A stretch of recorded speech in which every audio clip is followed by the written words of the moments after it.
Okay, the attendee count is slightly slowing down, so let's get started with this session. I want to welcome everybody to the first edition of the CBER webinar series, which stands for the Crypto Blockchain Economics Research Forum. We're very happy to have everybody here. I want to give you a little bit of background on where we're coming from and why we're doing this. Will Kong and Fahad Saleh came together and they plugged a few of us. Let me mention everybody: Agostino Caponi, Zingo Hay, Coase John, Christine Parler, Gary Tsuklas, David Yermak, and Julian Pratt. And so what our thought is that, you know, blockchain is something which came to the attention of economists really only in about 4 or 5 years ago. So to do some serious work on this. And we are a group that is scattered. In contrast to established areas of finance economics, there's really, you know, no coherent structure, no conference, nothing that really binds us together. And we thought, by taking the opportunity of this lockdown that we all face ourselves in, this is a good time maybe to start something and to start an initiative that brings us together. There are many questions in the area of blockchain and crypto economics that, you know, where economics can make really major and interesting contributions to. As we all know, the field is started and dominated by computer scientists who have been thinking about decentralized systems for decades, and who have also developed their own streak of game theory, if you want to call it that. And so I think this is an opportunity for us to learn from them, and it's also an opportunity for us to make contributions to research questions there. And there are many, as we all know, we all work in this area, there are many interesting research questions. And so for us as a group to get together, I think is a very important step forward so that we can increase our impact and that we can increase you know, the collaboration also in this area. So that's basically the idea. I hope I got this right. And all of this is really due to the efforts of Will and Fahad. So what we will do is we start with this webinar series because it gives us sort of a focal point of where we can concentrate on. And we hope that we can, by doing this, we can increase the communication among ourselves. You can look at just at the number of people who attend this, so you can see who's interested in the field. We can start collaborating. We can start just discussing papers and the like. Now, by now, many of you have been to these webinars. Let me quickly describe the rules of the game of this particular edition. I will soon hand over to Bruno Biais, who's going to give his paper. But so the way we do this is Bruno will be speaking for 45 minutes. He will make 3 spots where he pauses to ask for questions. Now, what I would like you to do is I would like you to use the Q&A function, which is available on Zoom, to post questions. Write down whatever comes to your mind. Everybody will be able to see these questions. And if you see a question which is similar to a question that you want to ask, please try not to ask the same question, just upvote the question. So then I will be able to see these. Now, when the time for asking question comes in Bruno's talk, for the main talk, I will be asking the questions using the ones that you submit in the Q&A. I will try to summarize the questions so that the discussion is relatively focused. And then by the end of the seminar, so at roughly 11:50, we will open it up for everybody to ask questions. At that point, you can use the raise hand function in Zoom. And then I will unmute you and you will have the ability to ask your question to Bruno directly. So that's essentially what we have in mind. The seminar is officially ending at noon. It is recorded, just be aware of that. Now, if you want to hang on for a little longer, Bruno agreed to stay for an extra 15 minutes, and then you can ask your questions in the informal portion after the seminar is over. So I hope this works for everybody. Let me quickly make a plug for the next webinar, which is on July 2nd, where Christine Parler will be talking about minor collusion. All right, so but now to the main attraction of the day, Bruno Biais, who doesn't need any introduction.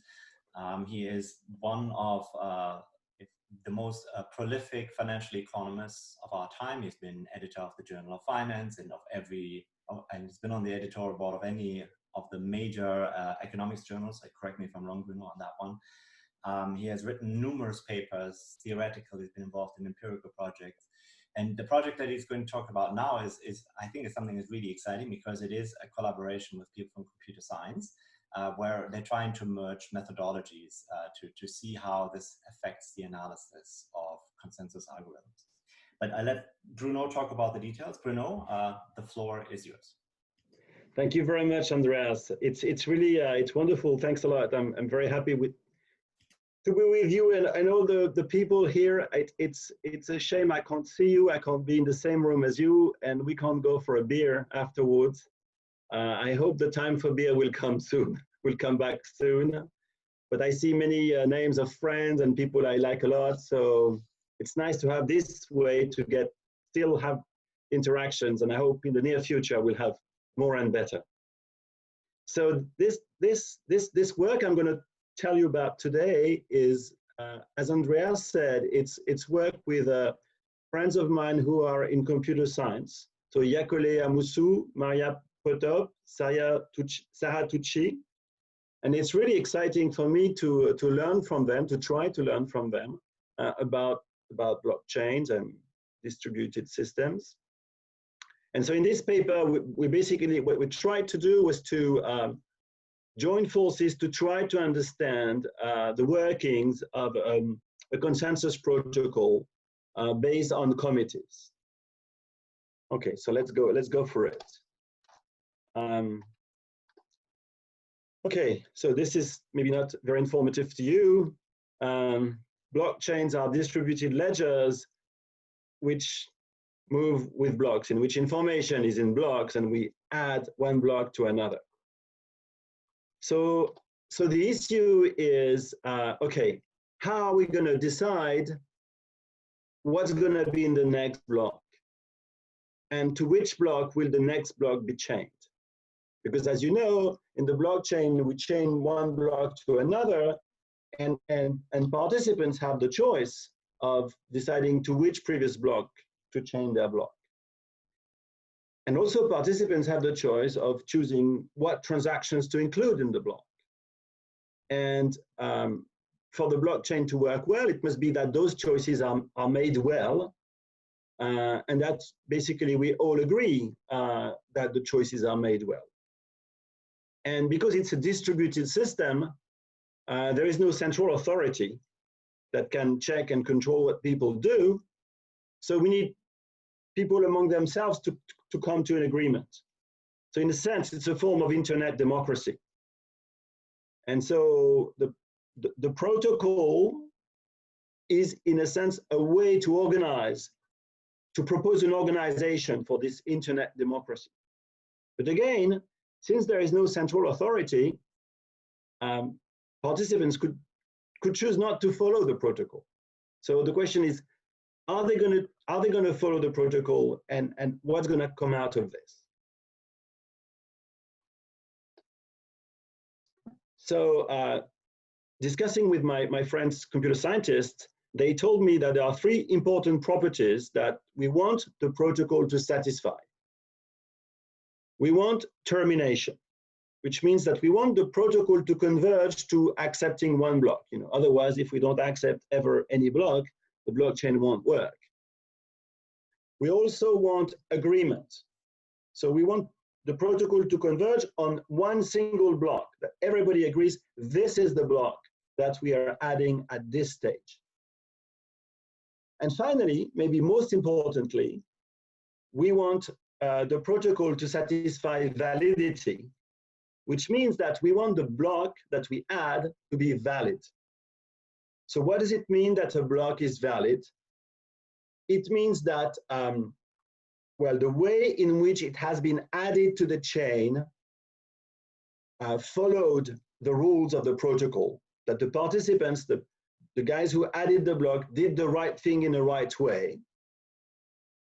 And also, we want the content of the block to be right, to be valid. So we want all the transactions in the block to be valid. For example, we don't want that the block includes a transaction that says Bruno is shipping 10,000 Bitcoins to Andreas, while Bruno actually doesn't have any Bitcoin. That wouldn't fly. Okay, so we want to make sure the block is valid. All right. Now, how do we do that? How do we organize this internet democracy to make sure we have termination agreement and validity? One can, I think, make a distinction between two important classes of protocols. In the first class of protocol, we are randomly drawing one participant, and we are saying, okay, you guy, you're the one who's going to decide which next block will add to the chain. So that's how proof of work operates. And that's also how proof of stake operates. Okay. And as you may know, with my friends and co-authors, Christophe Bizière, Mathieu Bouvard, and Catherine Casamata, we wrote a paper trying to propose a game theoretic analysis of the workings of the proof of work protocol. And what we showed there, one thing we showed there was that we cannot take it for granted that the protocol will do the right thing because of coordination problems. Okay, so there is another type of protocol in which instead of drawing one person, we put together a group of persons, so it's a committee, and we organize the interaction between the members of that committee.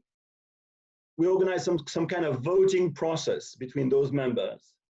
And at the end of this voting process, the committee should have chosen one block, the next block to add to the chain. And those two systems are not inconsistent. They could be combined. For example, we could use a random draw mechanism to select the members of the committee, and then we would let the committee operate. The idea of having a committee is that we hope that some sort of wisdom will come from the committee. We are thinking, okay, if there's only one member of the committee, he can get crazy and do crazy things. But if we have a committee, the different members will kind of, balance each other, and in the end, we hope to have a good outcome. So that's what we want to try to see today, is are we going to have a good outcome from the committee? Now, computer scientists, of course, are very interested in these questions, and they are afraid that maybe protocols will not reach good outcomes. And the way they think about it is they say, okay, let's assume that there's a number of participants who are honest and follow the rules of the protocol. So for those people are making things go right.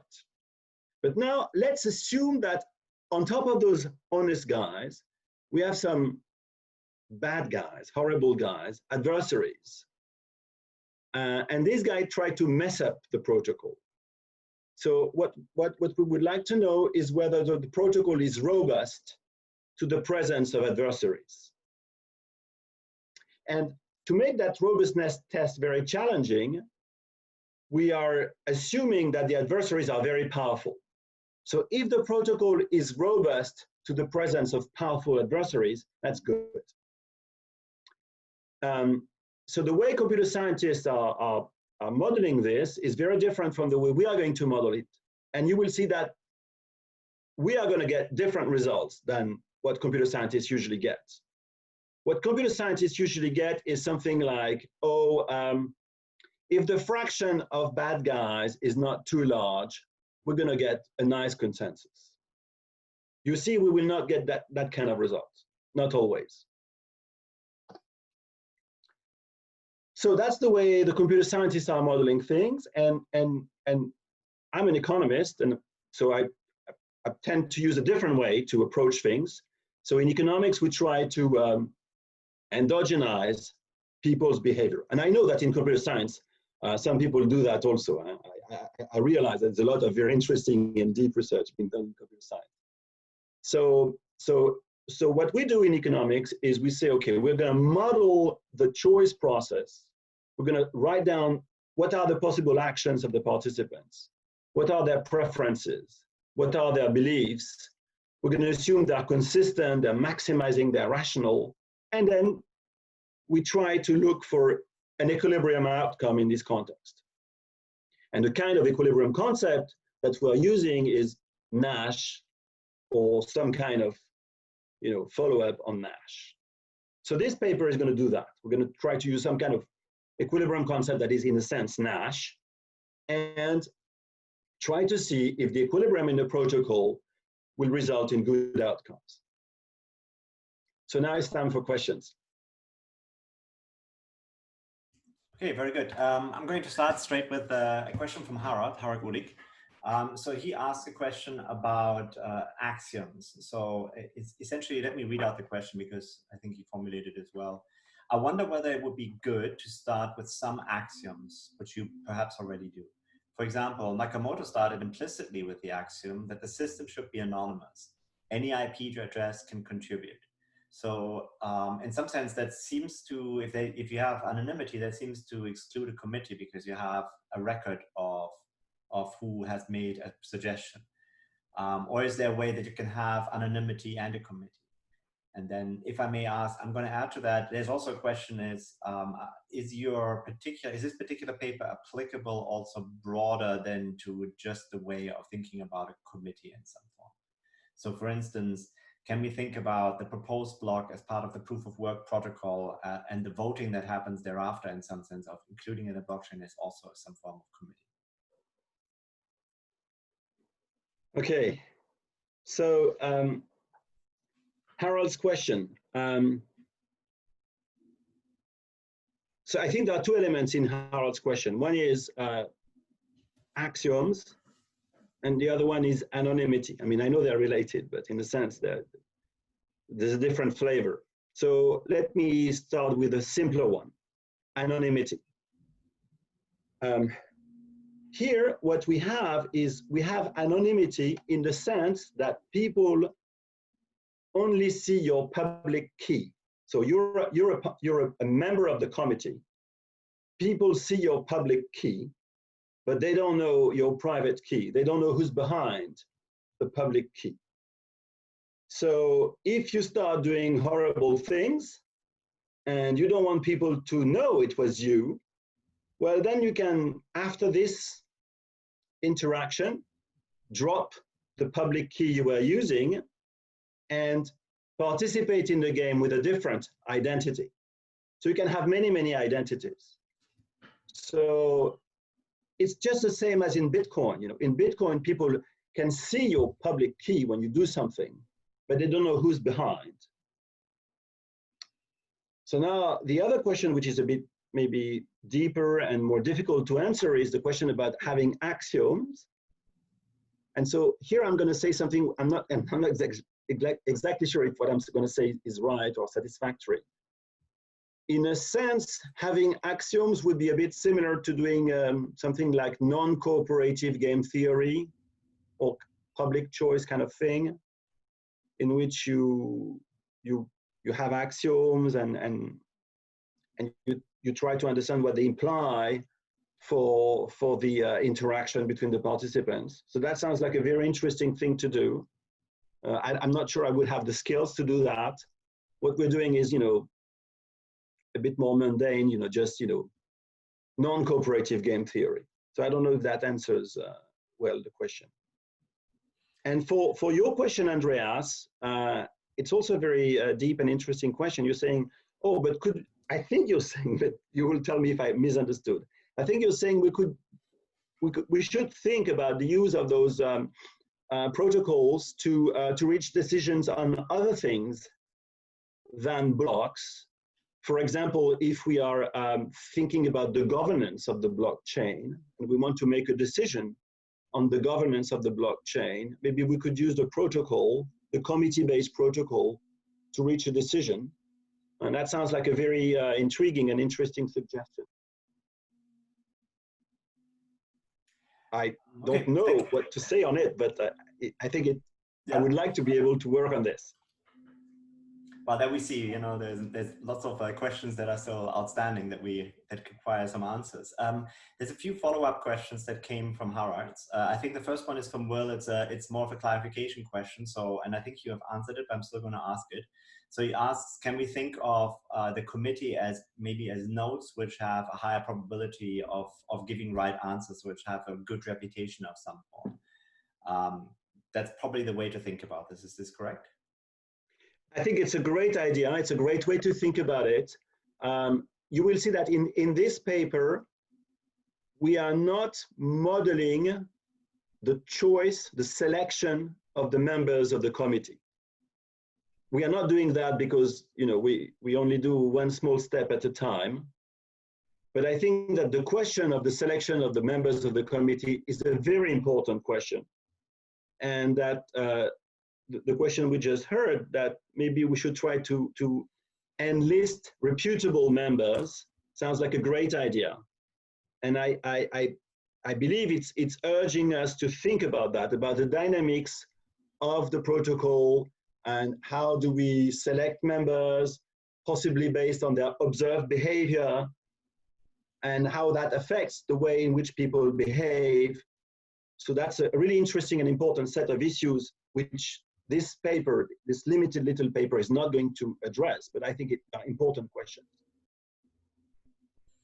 Okay, so there's a number of questions here on the Q&A that are about specific protocols and specific components of protocols, which I'm going to skip over, and I apologize for this to anybody. But I think this is questions that maybe could be asked directly after. Now, there is one question which I think will probably lead us into the model specifics about this. And that is, so once you have a committee, as you say, you can be identified by your public key. Now, there is the possibility that as a committee member, you can change your public key. So you can, basically use a new one in the future. So, and this probably relates to how you will set up your model. And in terms of the consistency of this committee, which you will probably explain when the committee is formed and what reputation, how the reputation system within a particular round of voting would work. Correct? If so, then maybe you want to move on to the model. Yeah, let's move on to the model. You will see that our model is very limited. It's very simple. So it does not fully address all these important questions, but that's what models are usually. So, but yes, I agree. This is an important question. I believe that there should be a long string of papers studying committee-based protocols, because this is a really interesting topic, I think. And I cannot be proud of myself for finding out this interesting topic. It's my co-authors, my computer scientist co-authors, who chose that topic and introduced me to it. So thank you to them. So let's go to the following step of the tool. So now what I'm going to do, I am not going to show you the model yet. What I'm going to try to do, I'm going to try to explain to you what I understand of the way in which the protocol works. So basically my computer scientist friends have been trying to explain to me, and I'm not a very good student. So, okay, so here is what I kind of gather. So you remember in a blockchain, you have different heights. In a sense, it's the number of blocks since the origin. So when we are at height K, that means it's the kth block since the origin. So how does this committee-based protocol work? Well, we get a committee for height K, and that committee should decide on block K, and then we go to the next height, and for the next height, we have another committee that should decide for the next block, etc., etc. So now, okay, let's say we are at one height and we have one committee, and there are n members. So n is the number of members in the committee. N is also the possible total number of rounds at that height. So in each round, you have two phases. First phase, one of the members of the committee proposes a block. He says, okay, this is the block we should add to the chain. And then we go to the vote phase, in which the other members of the committee can decide to vote in favor of that block or not. So the way this works is, if you're in favor, you send a vote. If you're not in favor, you don't vote. Now, at the end of the round, we compute how many votes we got. And if the number of votes we collected in favor of the block reaches a majority threshold, then we say, good, we accept that block. And if we don't have the majority threshold, then we move to the next round. And we can continue to do that until round n. But of course, whenever we reach the majority, we should stop. Now, let's zoom a bit more now, and let's zoom to what happens within a round. So here, what I'm giving to you is, if you want, in English, the different steps of the protocol. But in our paper, thanks to the skill of my co-authors, we actually give the code that codes this algorithm. So if you're interested in the code, which I think is very interesting, please go to the paper. It's on archive. So now we're at round L, between 1 and n. And you remember we have two phases, propose and vote. So in the propose phase, there are three steps: send, delivery, and compute. Also in the vote phase, send, delivery, and compute. In the send step, we are at round L, and at round L, the member who is in charge of proposing the block is member L. So member L generates a block and broadcasts it to the members of the committee. So the delivery step means that this message, this broadcast, is received by all the members of the committee. And then there is a compute step in which the members of the committee can run computations. Computations they can run can be computations to check the validity of the block. And then they can decide, set their decision to vote or not. Then we go to the vote phase. And again, we start with a send step in which the members can decide to send their vote, to broadcast their vote to the other members of the committee or not. And remember, voting means voting in favor. Delivery step, votes are collected. Compute step. So what do we compute now? Now what we compute is how many votes have we received? And then we can say, well, we compute the number of votes, we compare it to the majority threshold. If it's above, we broadcast the block to the whole committee. For simplicity, we assume away the issue of losing messages or messages that take time to go through the network and all that. So now, it's the same slide, basically, almost the same slide, but now in bold phase, what you have is what the protocol says people should do. Honest members, if you want, should do. So honest members should propose only valid blocks. Honest members receiving a proposed block should check validity and vote in favor if and only if it's valid. Then, so they vote if and only if it's valid, and then they should compute the number of votes collected, and they should broadcast the block to the whole community to say, okay, this is the block we accept whenever we have reached the qualified majority new, and otherwise they should go to the next round. Okay, so now I'm going to stop for questions, and after that we'll go to the model and we'll go to the results. Questions? So there's no specific questions about what you've just talked about, but can I maybe ask you to go one slide back? And in that particular slide, if somebody is an adversary, so as you refer to them later as a Byzantine, what is it that they would do? And you know, so just so that everybody understands, in order to wreck the system. Yes, that's a great one, Andreas. That you're really putting your finger right on the heart of the matter. So in boldface here, what you have is what people should do. And so we have the problem of whether people will do it or not.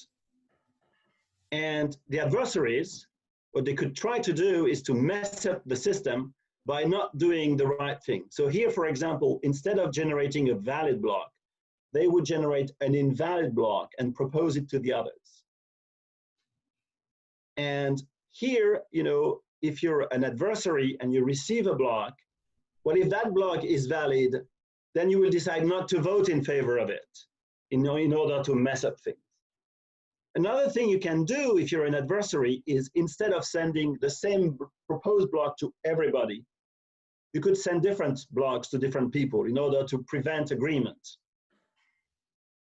So that's about what the adversaries are going to do, could do here and will do in our model. But I want to say something at this stage, which is prompted by Andreas' very useful, insightful question.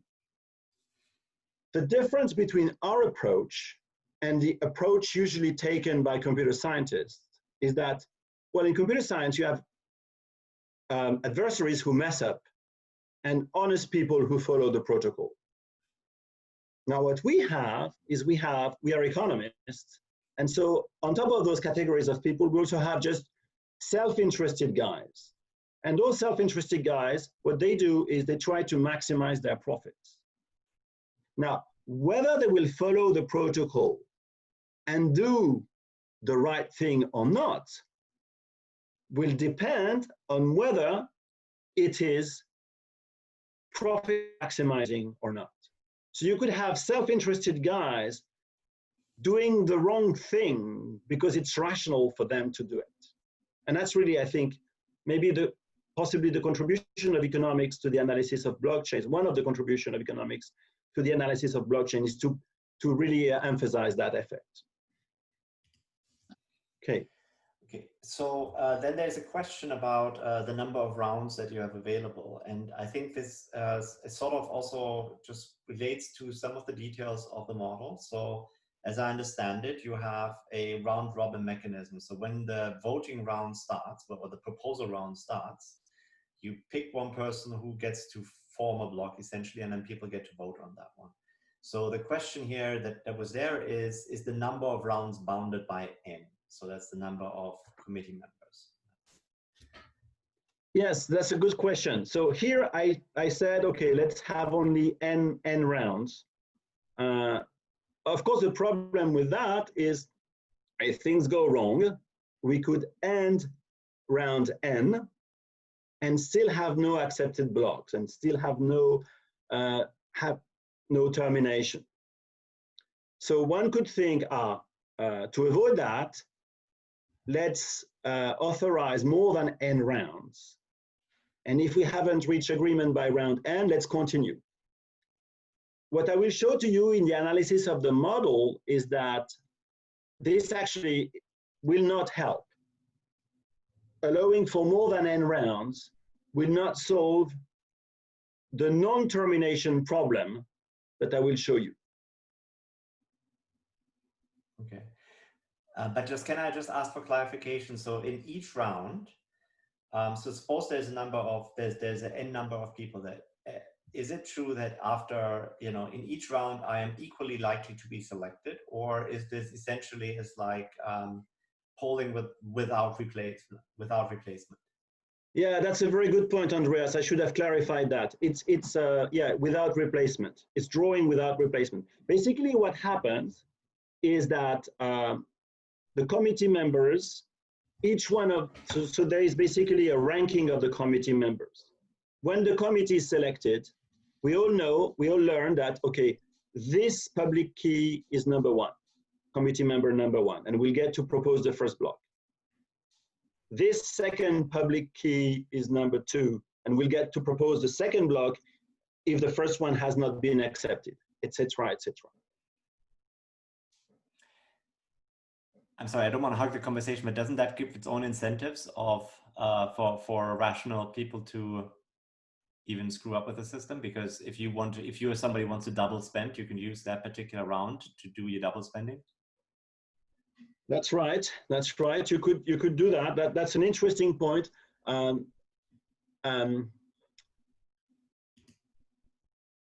So we are not modeling double spending explicitly. We're just having adversaries who try to have invalid blocks accepted. So one interpretation for that behavior could be, well, what's an invalid block? It's a double spending block. But in our model, we will not have the self-interested rational participants trying to double spend. They're just going to try to maximize the rewards from the protocol. Okay, so there are two questions from Harald and from Jerry, which I presume you will answer in the next slide when you talk about some of the model details. So I hope you don't mind me if I ask Bruno now to continue with presenting further model details. Okay, thank you. All right, so what we're going to do in the model, we're not going to model the whole protocol. We're going to do something less important. We're just going to study the behavior of the members of the committee at a given height. So we're going to take as given their selection, and we're also going to take as given what happens after this height. We just focus on one height. In that height, we analyze the equilibrium strategies of the members, and we study whether we get validity, termination, and agreement. All right, so players, so we got two types of players, adversaries and self-interested strategic people. So the number of adversaries is denoted by F, like faulty, because this is the tradition in computer science. These are faulty processes. And there's at least one of them, one of the N members who is an adversary. And then the others, N minus F, they are strategic. So the strategic guys, what they do in life is they try to maximize expected profits. So if I am a member of the committee, I know my type. I know if I am adversary or if I am self-interested.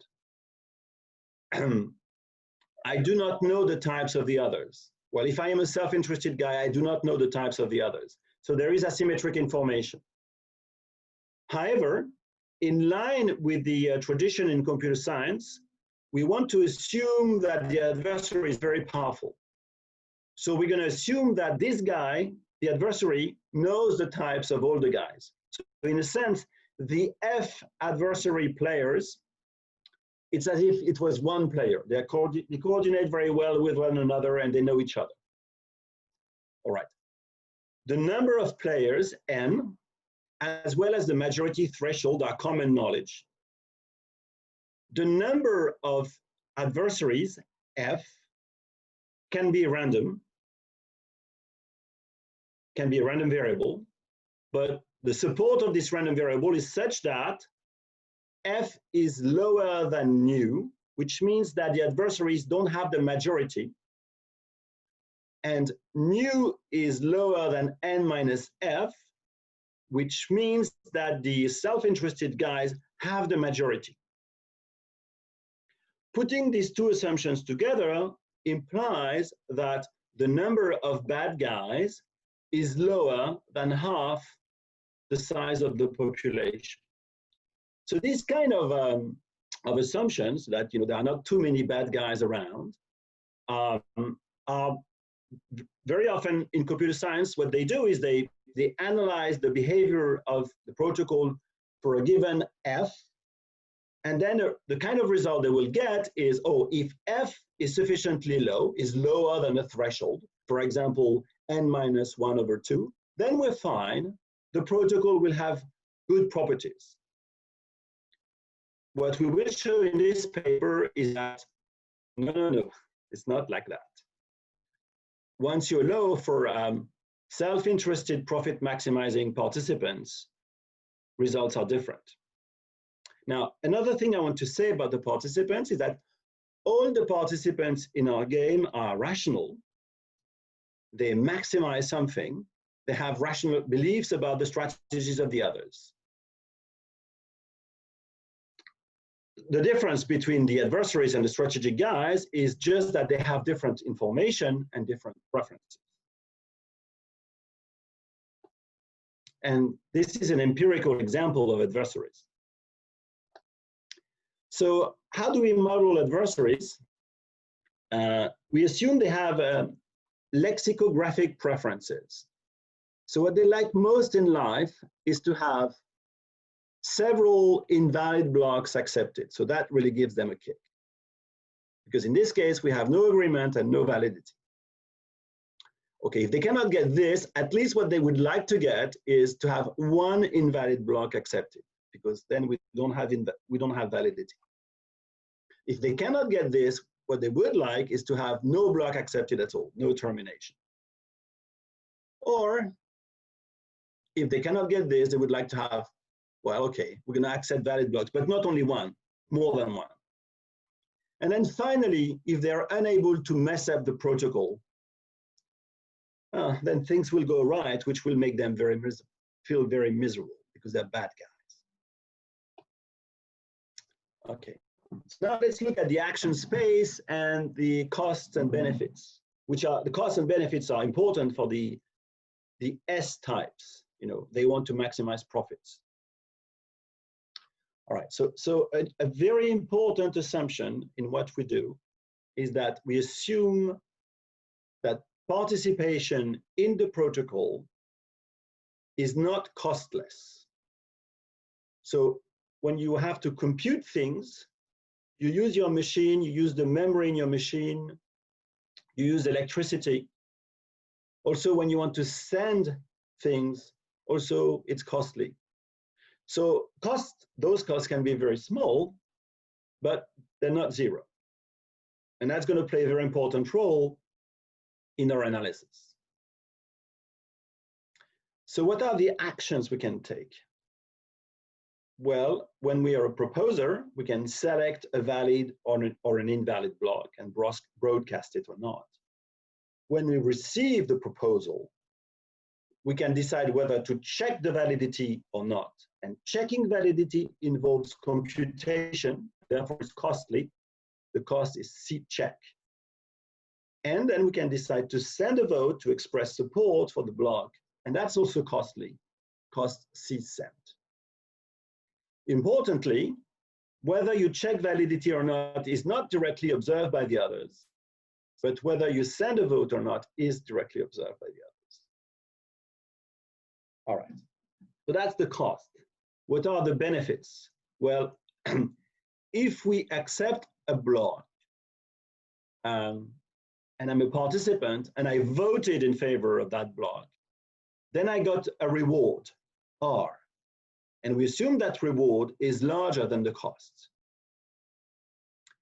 However, if I am a type S participant, I'm profit maximizing, but basically I have vested interest in the blockchain. I don't want the blockchain to to go bust. So if we accept an invalid block, it's costly for me, and I incur cost minus kappa. And we assume that kappa is really large, larger than the reward. Okay. Finally, information sets and strategies. Well, at the beginning of the round, I am Mr. I, and I have my information set, HI. I know my type. If I am an S guy, I don't know the types of the others. If I am an adversary, I know the types of the others. And I also know what happened in the previous rounds, in particular the votes that happened in the previous rounds. And then at the beginning of the vote phase, I can have additional private information. I know if I checked validity or not, but the others don't know that. And also, if I have checked validity, well, I know whether the block is valid or not. And so the strategies are mapping from information into actions. And that's it. Now we're done for the model and ready for questions. All right, let's start with a question from Gerson. So there was a few questions before about synchronicity of the messages and of the decisions. So can you just briefly comment on that? Yes, so synchronicity is a very important issue. I understand from my computer scientist friends for these distributed systems, it's really, really important. We basically do not consider the problems associated with lack of synchronicity. So now I'm going to say something which is probably wrong, which reflects my very limited understanding. I think problems of synchronicity are when we don't know if people receive the messages, we don't know how long it takes for the messages to be received, possibly the message is going to be lost. And so that creates problem for the algorithm. We are not allowing for this here, so it's a simplifying assumption. Okay, then I know, I'm sorry that I'm going over other questions for a second, but if you just 1 second think about the payoffs that you have. So you have the acceptance of a bad block is very bad. And there's costs involved in doing any voting and the like. But there seems to be, I'm wondering if there's, in the protocol, there is possibly the situation where you don't reach an agreement perpetually, right? So if you had some skin in the game, so where basically inaction could be an optimal strategy. So there's a question of whether or not there is a, there's any provision so that you have skin in the game to make sure that you don't have an incentive just to not do anything at any point rationally. Yeah, that's a really, really good point, Andreas.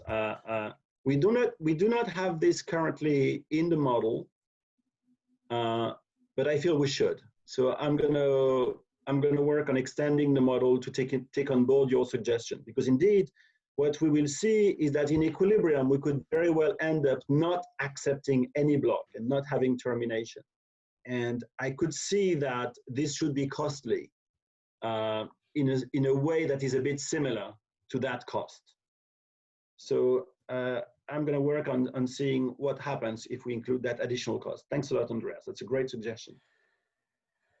Thank you. So here's a question from Cameron Pfiffer, who is a PhD student. So he asks, is there any situation in which an adversary would actually check a block?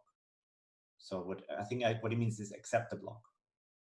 So basically, the adversaries, they're inspecting whether the blocks are valid or not. So they're actually checking blocks. Then what they do is they will propose invalid blocks, and they will vote in favor of invalid blocks. And that's, if you want, that's a result. We will show this. It's a result. It's in equilibrium, that's their optimal strategy. But it's not a very, very deep result because it really comes from the lexicographic preferences we assume. Okay. So Harald asks if you would have any extensive form of this particular game. I mean, you know, I think it's a suggestion to say that this would be a useful thing to write down at some point. Yes, Sure thank you very much, Harold. Yes, absolutely. I feel ashamed I haven't shown it. Absolutely, I will have an extensive form. Yes, it's a bit complicated because there are lots of nodes and stuff, but I'll work on this. Thanks a lot. And then there is a comment from Will. I'm going to read it out. So it says that with the adversaries and this convention of making assumptions on actions in computer science corresponds to committee types or committed types. So these are behavioral types in dynamic games. So similar to Maillard and Samuelson and repeated gain reputations, in which agents just play a fixed stage action. And so that you would have some kind of hybrid of rationals and adversaries. So I mean, your adversaries seem are very intense in the sense that they just try to do the worst ever. But you could also have something of a fixed type. These could be faulty nodes, for instance. Yes, that's a really interesting suggestion. I must confess, I don't have clearly in mind the Maillard and Samuelson papers, so I need to go back to it. What I would like to emphasize is that all the players in our game are rational. So there is no exogenous behavior at all in our game. Okay. And so then the last question following up on this from Jerry is, can rational types behave like there would be adversaries? Would that ever happen in equilibrium? Or are those strategies not available to them, or would they never choose them? So basically, the action space is the same for all the participants. So you could, if you wanted, behave like an adversary. Now, indeed, that's a very interesting question, because we will show that there are equilibria in which the self-interested profit-maximizing guys actually do the wrong thing and deviate from the good behavior suggested by the protocol.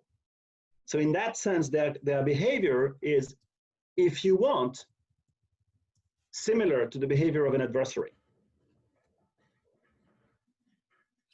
Okay, I think in the interest of time, we should move on. Okay, so let's go to the meat, let's go to the results. So first result, not going to spend a long time on this. Basically, the profit maximizing S types, when they have to propose a block, they propose a good block. They propose a valid block. And the other guys, the bad guys, when they have to propose a block, they propose a bad block. And sometimes they even propose several different bad blocks. So this is a summary of the paper. We're going to have 3 propositions. And so we're going to have a bad equilibrium. We're going to have an ugly equilibrium. And we're going to have a good equilibrium. So let's go. Let's go for the bad equilibrium. So that's proposition number 1. So there exists an equilibrium in which the self-interested profit-maximizing S types do not check validity and do not vote, while the adversaries will vote, but only for invalid blocks. So you see that, in a sense, is very similar to just the last question. In a sense, here, the S types, what they're doing is a bit something like what an adversary would do. It's not they're not doing the right thing. So this is a bad equilibrium in which no block is accepted. There's no termination. And this paralysis of the protocol is due to a coordination failure among the S participants. Okay, let's try to understand the logic of that result. So let's say I am a self-interested profit maximizing S type, and I anticipate all the other guys will neither check validity nor vote. Now, should I do the same, or should I deviate from that behavior? Well, the way I could deviate would be to vote, possibly check validity and vote.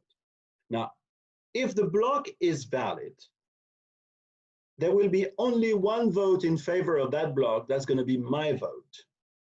So that's not enough because we don't reach the majority threshold. The block is not accepted, and I have incurred the cost of sending the message in vain. If the block is invalid, could be even worse. It could be that the number of adversaries were just new -1, and my vote was just the vote they needed to get majority, and now the block gets accepted. So I don't want to vote. So you see here, this is typically different from the type of result you get in computer science, if I'm not wrong. Maybe I'm just wrong. People in computer science maybe will correct me. I think the kind of results they have in computer science is if the number of bad guys is not too large, then things will go right. Here we're in a situation in which even if the number of bad guys is very small, we do get a bad outcome, no termination. Remember, there was a previous question asked about the number of rounds, and you see here, this is not due to the number of rounds. All right. Now, could we get out of this bad equilibrium? Well, yes, maybe, because whether you send a message or not is something that can be observed. So in proposition 1, the problem is that people don't send messages. So maybe we could try to incentivize messages by reimbursing them, or maybe giving a bit more cash to people who send messages. However, now this is going to take us to the ugly equilibrium, in which the problem is not associated with the cost of sending votes, it's associated with the checking of validity. Because if people send votes without checking validity, that's no good. So let's see whether they check validity. And then that's proposition 2, that's the ugly equilibrium. There exists an equilibrium in which the self-interested profit-maximizing participants do vote, but don't check validity. So in equilibrium, we will get termination, but not always validity.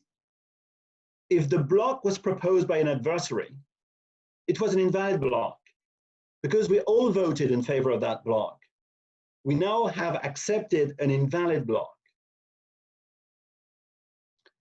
It's not always like that. Sometimes the block was proposed by a good guy and we have accepted the valid block. But you see, there's a big risk of accepting an invalid block. Now, let's try to understand the logic of that result. So now I am a self-interested profit-maximizing guy. I anticipate the others will vote without checking. What should I do? Should I check? Well, if I check validity and I find out the block is invalid, well, I'm thinking, no, I'm not going to vote in favor of that block. But you see, that's useless. Because even if I don't vote, given that all the others vote, the block gets accepted. So I alone cannot change the outcome. All right, so what we have here is a big coordination failure in which basically checking validity is some sort of moral hazard problem, an observable costly action. And in equilibrium, there is an equilibrium in which people don't do the right thing. So here you see, in a sense, coming back to a question that was posed previously, could the S-type behave like adversaries? Well, yes. Here what we see is that it's the same behavior. When the block is invalid, the S-types and the A-types behave the same way. And, okay. Now let's go to the third type of equilibrium, the good guy, the good equilibrium. The problems we have seen so far were due to the fact that participants were not pivotal. So that created coordination problems and free riding. Now, could we avoid that problem? Could we, in some way, find a way to make people pivotal? So what I'm going to argue in the next proposition is that, yes, there exists a set of strategies that make participants pivotal with some probability and can therefore generate good outcomes. All right, so now, up to now, the analysis was very simple, and we were able to deal with the fact that F, the number of bad guys, could be random. The analysis for this proposition is a bit more complicated mathematically, and I have not been able to solve the problem when F is a random variable. So here I am going to assume that F is a constant and everybody knows it. Now, in that context, if the cost of accepting an invalid block, kappa, is large enough, then there exists an equilibrium such that, okay, what happens in this equilibrium? Look at the behavior of the type S participants, the self-interested profit maximizing. Okay, those whose index is below that threshold, they're supposed to check the validity of the block and vote in favor of it if and only if it's valid. The other chaps, the chaps whose indexes are above that, when they're self-interested profit maximizing, they're supposed to vote without checking. Now, it's the fact that those guys are voting without checking that makes me pivotal with some probability. Okay, let's see what happens. In equilibrium, if it's a bad guy who proposes, the block is invalid. If people follow the equilibrium strategy, what's the maximum number of votes in favor of that invalid block? Well, one of the bad guys proposed, the other bad guys, the number of them is F minus 1, they're going to vote in favor of the invalid blocks. Now the S types whose index is above that threshold, they're also going to vote. And how many of them are there? Nu minus F. The total number of votes in favor of the block is now nu minus 1. So you see, we're just one vote below the majority threshold. So that's why the guys whose index is below the threshold could well be pivotal. If there's only one vote missing for an invalid block to be accepted, I'd rather make sure it's not going to be my vote that's going to tip the choice and make the number of votes go to nu. On the other hand, if the block is proposed by a self-interested profit maximizing guy, the block is valid, and now the number of votes, you remember, it's all the good guys except one who proposed, all the good guys vote, and that's higher than the majority threshold, and therefore the block gets accepted. So now what's going to happen is it's going to take at most F plus 1 rounds for the block to be accepted. Why is that? Because maybe during the first F rounds, at each round, it's an adversary who proposes. So an adversary proposes, people follow the equilibrium behavior, block not accepted, we go to the next round. Then again, an adversary. Again, we don't accept, we go to the next round, etc. Of course, I'm not saying this is always like that, but there's a possibility that we could have these F guys proposing. So that's the longest possible time duration until we get a vote accepted. Therefore, we get termination. Plus, only blocks proposed by self-interested profit maximizing guys are accepted, and those blocks are valid. And each time these guys propose only one block. So now we have agreement and validity. So now what we have is we have an equilibrium in which we have termination, agreement, and validity. And I think it's time for me to conclude, otherwise I will go over time. So the conclusion is that, well, the first sentence is kind of a general conclusion. It's a general theme, I think. Distributed ledgers don't have central authority. And when you don't have a central authority, it's all very well, that creates coordination problems. One example of such coordination problems was in the case of the proof of work protocol. Our paper with Biais, Casamata, and Bouvard showed that coordination problems could arise in that framework. Today, we're looking at a committee-based protocol, different from proof of work. And here again, we have coordination problems. They are of a different nature. We have coordination problems which you can think of as, in a way, free-riding problems. And they can lead to an outcome in which we don't have validity, we don't have agreement, we don't have termination. So really, this protocol can go wrong. There is also another equilibrium in which we do have agreement, we do have validity, we do have termination. But you see, in a sense, you know, it's not very nice for a protocol to allow for good equilibria and bad equilibria. So if you want, our evaluation of this type of protocol is mixed. We say, you know, it's risky to use those protocols because you run the risk of people playing the wrong equilibrium. So of course, one could think to try to do refinements and stuff like that, but maybe more fruitful, but very difficult, would be to try, and that would be for another paper, and maybe not my paper. It would be to try to design a protocol that has a unique equilibrium, and that unique equilibrium has the right properties. So that would be great. And I'm done. Thank you very much. Awesome, Bruno. Thank you so much for this really insightful presentation.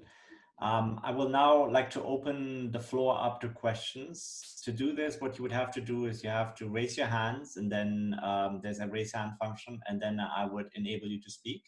I think the first person who I'd like to see speak is Harald, because he posted a number of questions in the process.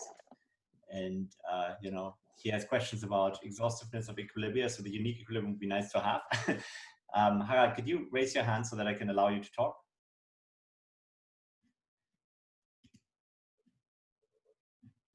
And I am trying to unmute you. There you go.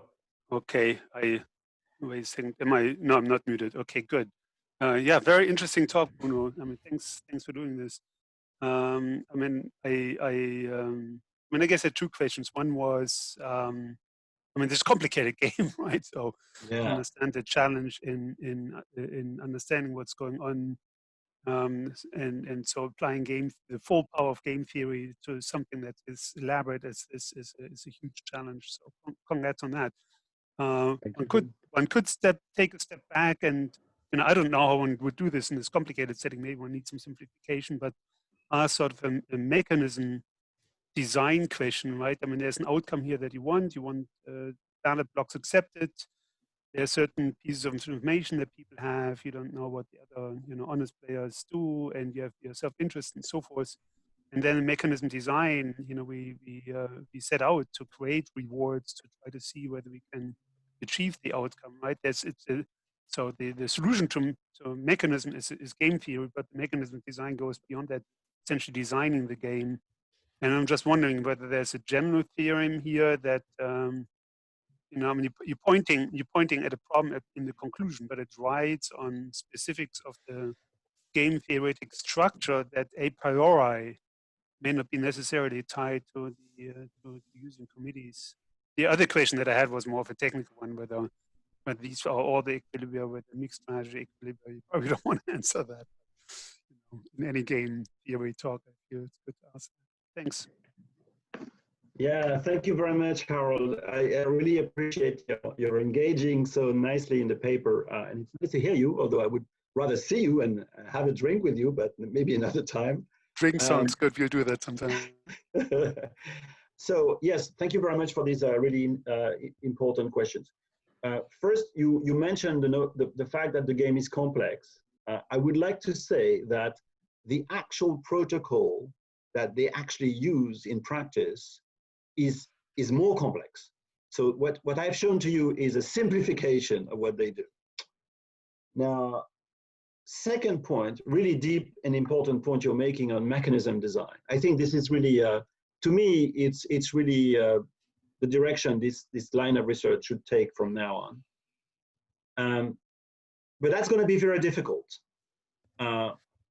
because in a sense, there is a contradiction between the notion of mechanism, in a sense, the notion of mechanism design and the notion of distributed protocol. So the way I think about mechanism design is I think, oh, we have a principle and we have agents. And the principle commits to a mechanism and the agents will send messages to the principle. And the mechanism will map those messages into transfers and actions. Of course, we can't do that with distributed systems. There's no principle, there's no commitment. So it will have to be mechanism design in a different sense. It would have to be, I think, mechanism design in the sense of among the set of all possible games, can we invent a game that will have the desired properties? And I really think it's in that direction we should go. Okay, I could talk more about this, but I must not be too long. Concerning your last question, you're right. I am not claiming we have all the equilibria. These equilibria we're looking at are pure strategy equilibria. I'm not claiming there are no mixed strategy equilibria. And in fact, there might be other pure strategy equilibria. So I think, however, it's useful to know that these equilibria exist, because in a sense, they span all, I think, they span all the set of possible outcomes, ranging from everything fine to everything wrong. So we already know there are equilibria giving everything fine and equilibria giving everything wrong. Now, there might be more equilibria, but in a sense, that won't generate more outcomes, in a sense, in a rough sense. So I want to be mindful of time. There are currently 3 more raised hands, and I would like them to ask the question, but I would kindly ask that you make your questions very, very brief so that, Bruno can go have dinner soon. So the first question to talk is Cameron. Hi there, Bruno. I like the paper. Sorry to drag up my previous question, which is about why adversaries actually check blocks. Because my understanding was that all the adversaries were like a cohesive unit, right? That they could communicate outside of the game, right? And so if they knew that, if one of the adversaries proposed a block, all the adversaries would know that, and they would know which block is invalid, and then they could just vote for that block. So I still don't understand why they incur this checking cost in semi-equilibria, even when they, to my understanding, they would know which block is invalid and which one to vote for. You're right. Only the first guy, only the proposer checks to make sure the block he's proposing is invalid, if you want. He's paying the cost of generating an invalid block. And then after that, that's it. You're right. Okay, gotcha. All right, next person is Mathieu. Hey, Bruno. I just had a quick question on the role of asymmetric information. Like the intuitions you gave, it seems that the fact that the adversaries have, know the types, it didn't seem to play like a very important role. So I just wanted to make sure that I didn't miss any important intuition. No, as always, Mathieu, you're right on the mark and very subtle, and you understand very well. So you're right. Okay. Okay. I think we are now at 12:15. I think it's time to let Bruno go. I really appreciate your talk. It was a great presentation. I learned a lot more, and I learned a lot in particular about how computer scientists approach this problem. And I think we all learned about questions that we can discuss in the future. When we meet next for beer, I'm going to ask you about the stability of the equilibria a little bit, but we'll leave this for another time. So just as an announcement, in 1 month's time, we have Christine Parler give the next presentation in the seminar series on minor collusion. And again, I want to thank everybody who attended this seminar, and I hope we will be able to see each other soon in person. Thank you so much, and thank you, Bruno. Thank you very much. Thanks a lot for everybody. It's really nice to hear you. I hope to see you all very soon. Thank you. Bye-bye, everybody. Bye.